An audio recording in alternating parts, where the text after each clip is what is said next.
Is the MK party the biggest party in South Africa right now? I'm Rebecca Davis, senior journalist for the Daily Maverick. A video published on TikTok in mid-February purports to show thousands of supporters of former President Jacob Zuma's MK party flocking the streets wearing green. New government is coming soon. New government.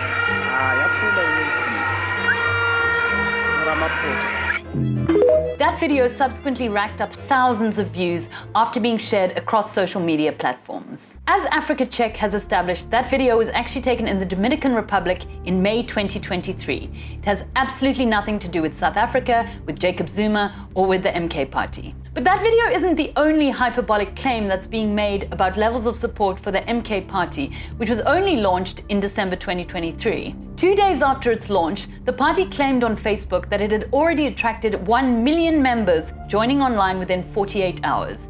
It offered no evidence to support this claim. On the same day, however, clearly after being met with some skepticism, the MK Facebook account posted, quote, "For the non-believers, numbers don't lie," with a web traffic dashboard showing 1,781 visits to their website per minute at that point in time.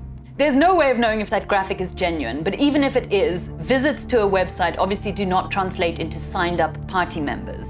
In January, Zuma told supporters in Mpumalanga that his party was going to win the elections with a 2/3 majority. This clearly isn't going to happen. There is no reputable poll suggesting that any party is going to win these elections with a 2/3 majority, let alone one that was launched less than 6 months ahead of the elections. Since then, there have been a few MK events which have been well-publicized flops, such as a mass activation in Umhlanga, which reportedly drew just 60 supporters. But this doesn't actually represent the full picture.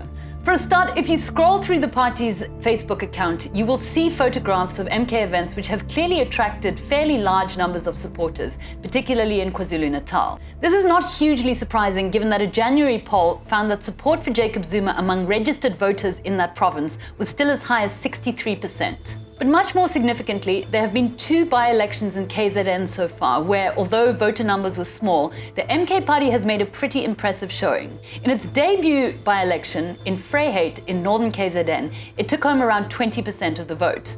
In its second contestation in Pongolo in February, it took home 28% of the vote. This correlates pretty well with a mid-February poll by the Social Research Foundation, which put support for the MK party in KZN at around 24%, with the vast majority of those votes coming from the ANC. Analysts extrapolate from this that the party could take 5% nationally, which is the equivalent of about 20 seats in the National Assembly. It's a far cry from the 2/3 majority its supporters keep touting, but it's a pretty remarkable outcome for a party whose only well-known face is Jacob Zuma, and it could put the party in a very interesting position during the post-election coalition wranglings.